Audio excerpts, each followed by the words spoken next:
आप लोग के समक्ष माँ भौजाई पे बहुत ही प्यारा सोहर लेके आए हैं। अगर आप लोगों को अच्छा लगे तो ज़्यादा से ज़्यादा लाइक और ज़्यादा से ज़्यादा कमेंट और ज़्यादा से ज़्यादा सब्सक्राइब करें। गोदिया में ली हाली भाती जावा तना दीजे नाचे लगली।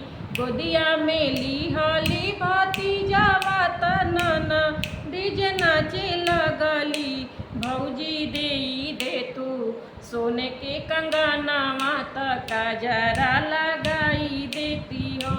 भौजी दे तू सोने के कंगना माता का जरा लगाई देती हो।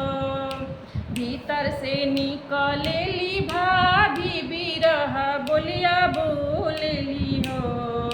भीतर से निकलेली भाभी बिरह बोलिया बोलेली हो। ए ननदो लेबो आपन ललाना माता का जरा लगाई लेबो हो। ए ननदो लेबो आपन ललाना माता का जरा लगाई लेबो हो। ए भौजी दे तू सोने के कंगना माता का जरा लगाई देती हो। ए भौजी दे तू सोने के कंगना माता का जरा लगाई देती हो। दुआरे से आवे आपन भैया त बहिनी के रोवत देखे हो।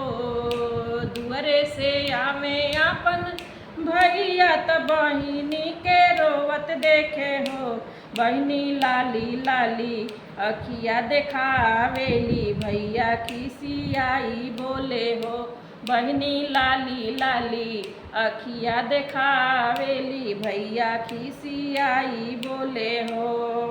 भौजी दे तू सोने के कंगना माता का जरा लगाई देती हो। ए भौजी दे तू सोने के कंगना माता का जरा लगाई देती हो। गोदिया में ली हाली भाती जावा तना दीजे नाचे लगली।